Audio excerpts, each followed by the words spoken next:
Okay, so again, today is Thursday, which is August 11th. And this is my YouTube channel, as well as my podcast on Spreaker.com, Spiritual Sense. And in this podcast, I speak on things in terms of the paranormal, occult, supernatural. So it's an open social discussion on a variety of topics. I'm going to briefly jump into the topic for today. But I'd like to start off by saying that this YouTube channel, as well as this podcast, is for entertainment purposes, okay? So this YouTube channel, or this particular episode, I should say, is entitled Psychic Attack, Battle for the Mind versus Body and Soul. So let me pull up some information in regards to what is a psychic attack.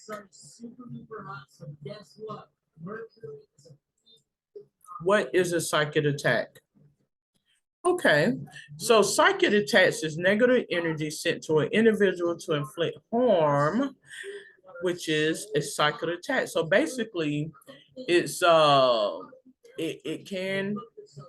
it's an attack on the mental state of the person, spiritual, physical, and emotional state of the person. You have conscious attacks, as it has mentioned here.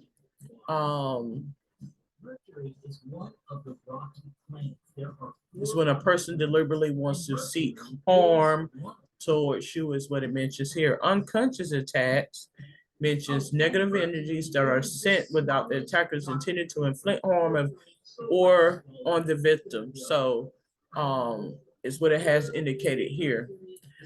Psychic attacks, what are the symptoms? Where you have unpleasant dreams and nightmares, seeing the attacker in your dreams, thoughts, or mediations, feeling tired and experiencing fatigue for no reason, having aches or feeling pain on a regular basis, questioning your direction in life, feeling doubtful, unexplained sense of fear, negative thoughts that seem to pop into your mind from out of nowhere, sudden illnesses that seem to have no diagnosis, strange accidents.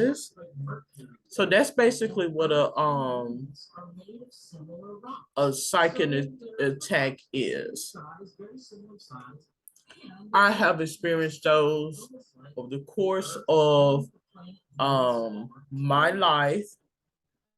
And it's more or less when you can sense when someone doesn't want you around, or when someone doesn't like you or whatever. And this is apart from, just casual. This is more or less, it's supernatural to say the least. It's negative energy that can be perpetuated by jealousy, anger, envy, and other negative emotions. So it is real. It is real. Number one, to stop a psychic attack, you need to be aware and conscientious of a psychic attack. Clear your energy. So you want to do this by what? Saging. You could do a sage smudging ritual where you can diffuse a lot of that negative energy and that dark forces out of your space. You could take a salt bath, it mentions, shower with baking soda. That's what it has indicated here. There's a sprays that you can make. I have the Florida water here. You can possibly make use of Florida water spray, some banishing oil, firewall oil, whatever the case may be, and just proceed to spray around your space and bring in sunlight. Sunlight is going to be the best thing to obliterate a lot of negative forces and a lot of energies. You may want to rearrange certain things within the room or move to a different room. Clear your space, get organized, avoid clutter because it brings in those negative energies. Number one, you want to stay positive. You want to make sure and I'm reading off of this, I'm paraphrasing, and I'm adding a little bit more of my take on it as well. Stay positive. Get you some positive affirmation. Take some slow, deep breaths. Get yourself in a yoga pose and begin to take some slow, deep breaths. Put in some soft, nice music and spray around some nice, good fragrances. It's going to elevate your mood, and the life force within you will begin to radiate out to move those negative energies away. You want to stay strong by protecting yourself, maintaining good health, a well-balanced diet. If you're into, some unfavorable habits, I mean, we all are, try to minimize those as much as possible. Reclaim your space. The negative energies thrives on your anxiety and your fears. If there's things that remind you, that triggers these attacks, try to alleviate being around energies that help perpetuate those psychic attacks. Because I'm going to tell you, as I mentioned, the title of this episode is Psychic Attack, Battle for the Mind versus Body and Soul. So a psychic attack is basically being presented by way of, and I understand it in this time and space, mental illness. So when you're able to intuitively pick up on certain things, it will attack your mind. This is the enemy's trick and tool to make you appear to be incompetent and less than. So you got to stay prayed up. You have to get in a good sensibility with God, a relationship with God, and this is his way of enlightening certain things within you to give you that clarity, understanding about how spirits and spirituality work. So a psychic attack is a battle for the mind. It's a battle for the mind. It's to discredit you, it's to make you appear to be something that you are not. That's what a psychic attack is. Now, in terms of an attack on the body, well, if you allow the psychic attack, if you believe whatever it presents to you, if you believe those spirits and then you take on those spirits, it will begin to manifest into what? The body. Kind of like a host where a parasite infiltrates in to take over. So if you allow the psychic attack to take over the mind, once it attacks the mind, then it manifests into the physical, the body. And that's where you will begin to manifest a lot of the ailments, diseases as such, when you allow the psychic attack to continue on. It's pretty much illnesses and concerns are the emotions. The emotions, the mental piece of the attack, if you begin to believe it, it will infiltrate into the body and it will present itself in things such as heart disease, anxiety, depression, a lot high blood pressure, to name a few. It will manifest into the physical ailments and concerns that we see in nursing as well as in healthcare and medical. So it works on the mind. The mind has to stay strong. You have to stay strong. Engage yourself in positivity, clarity, understanding, and guidance. Okay, so basically that's what it is. The psychic attack that goes on undetected, if you continue to run away from it, it's going to continue to present itself. So you have to face those fears and anxieties. And once you do that, you do it by what? Your light. You have to bring in the light. You have to, it's a life force within you that you have to bring into fruition in order to move those negative spirits away. You do this by way of rituals. Florida water will be a good candidate to use, but you have to be consistent with it. It requires consistency. You have to be consistent with it. Now, in terms of a battle for the soul, I'm going to say that a psychic attack is basically the battle of the mind to get you to believe what presents to you and accept it. Once you accept it in, then it will become your reality by way of a lot of the physical concerns that may present. And if you allow that to take and manifest, then it will become a battle of the soul, a full-fledged demonic possession, a demon, a demonic possession within you. And when there's a battle for the soul, you are open to many legion, as it may say. You are open to demonic spirits from a variety. Yes, that is so. That is so. When there's a battle for the soul, a demonic possession can come into place. And I'm going to briefly pull up some information on demonic possession. When you are out there, a demonic possession can manifest into your space, and you will become susceptible to many dark forces and energies. This is the enemy's biggest tool and trick to get you to make a transition from this time and space into another time and space. And that's where physical death may ensue. So it is a trickling effect. It's a trickling effect. We are in a spiritual war, as I mentioned. It does have a verse here, Ephesians 6:12. So we're going to pull this up. And I also like to iterate to those who may be listening in, because I am doing this live, or tune in.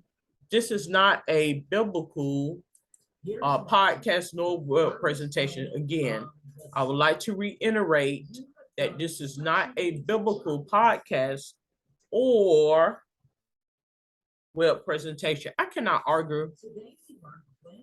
I'm giving my own research and my own opinion, but I cannot argue, with the next person in regards to the Bible, because I don't know 1/10 of the Bible. I don't profess to want to know half of it, to be honest with you. But in Ephesians 6:12, the New International Version says, "For our struggle is not against flesh and blood, but against the rulers, against the authorities, against the powers of this dark world, and against the spiritual forces of evil in the heavenly realms." So as I mentioned previously, God has all types in his kingdom. He does, which is in another time and space that can manifest in our time and space. And when they see that you're doing anything to the contrary, then they will use that as an opportunity to come in. You can invite them in. You can. But there are times where they're there, whether you invite them or not. So you have to be strongly filled with a higher power to where they will be blocked. They will be around, but they will be blocked away from you, essentially. So in terms of a demonic possession, what is a demonic possession?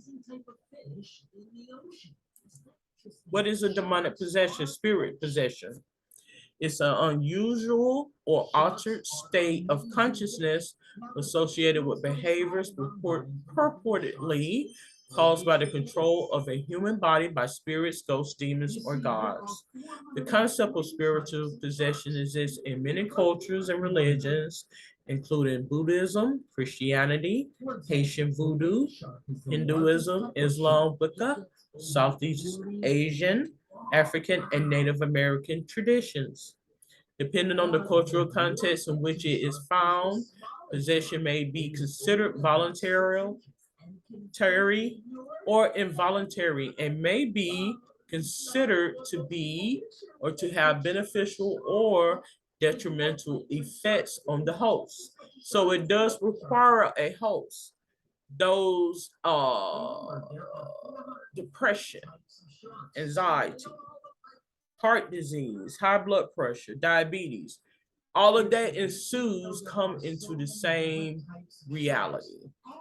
So if you allow it to attack your mind, if you believe in it, because we know it exists, but if you accept it, if you're receptive to it, so you can believe in it, but you choose not to let it take precedence in your life. It can manifest in the physical. Once it has manifested in the physical, then there's a battle for the soul.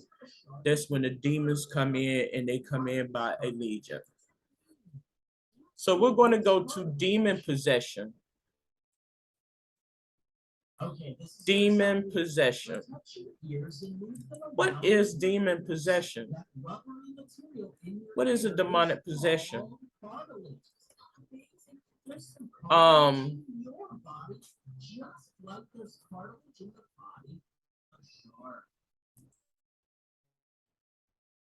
The skeleton of a shark is made so a shark very flexible, kind of like your ear, right? Your ears were rubbery and flexible when you touch them. It's when fallen angels have been accepted in. They'll be accepted into your space. They need a host. They'll present themselves into you physically. Now, I am speaking in terms of spiritual demonic possession because I do feel as though we can be demonically possessed if we are susceptible to those energies. And they can manifest in your physical being of it all. So it says the demonic possession can have a lot of teeth in its lifetime. Now here's the crazy part. Is when these is affected by ghosts, demonic entities, partially or completely controls the physical, mental, intellectual, or spiritual functioning of an individual using distressing energies. We are all susceptible if we are not what? Filled with God and filled with strength. It can partake us all. We are all sensitive to those energies. No one is off limits. It's the point. No one is off limits. So on this website here, it says for most of us, demonic possession conjures up images of ghost demonic characters we have seen in movies and some firsthand eerie experiences we may have encountered. However, demonic possession can be quite complex, which is way beyond what meets our gross eyes. Demonic possession is when a negative entity possessing controls the mind and intellect of a person by merging with the person's consciousness. Thus, the person's actions and behavior are partially or completely controlled by the demonic entity. Demonic possession may not always be dramatic, but can also be very subtle yet strong. So it was a research foundation that has done some studies in regards to thousands of demonic possessions to out the members who have advanced sixth sense. And it mentions that 30% of the world's population is possessed and 50% were affected. Demonic energies work through people and take advantage of their personality defects to create conflict and instability. in the world at the level of the individual, family, society, and nations. So it is real. I think when you see it in the movie, a lot of times it's enhanced. And I think this is the way of testing the spirits to see if this person is putting on, like as if it being done by the actual person versus the actual demon, and to see how spirit and spirituality actually work. So we want to see if this more personality driven, behavioral, but it's one and the same.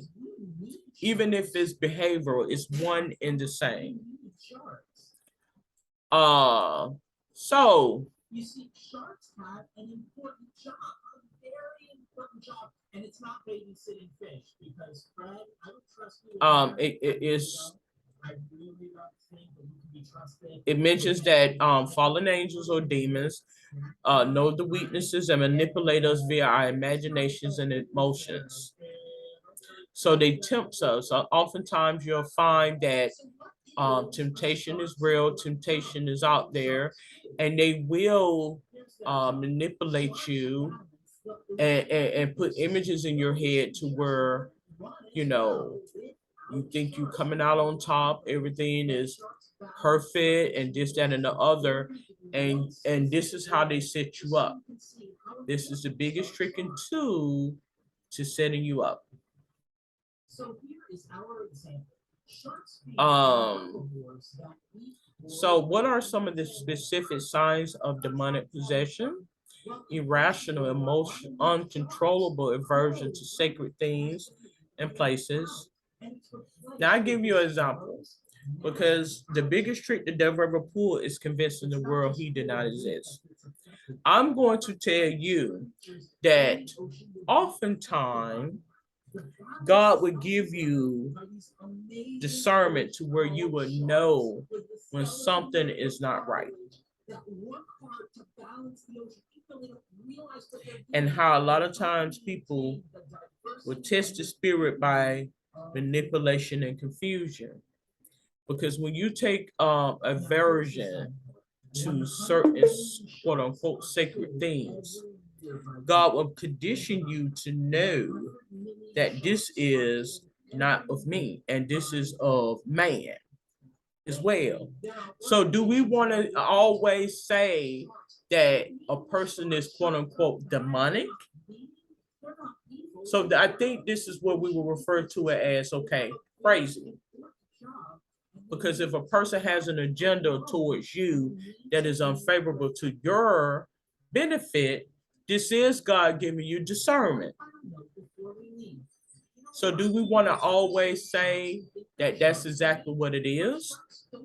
The ability to speak language is completely unknown to the victim.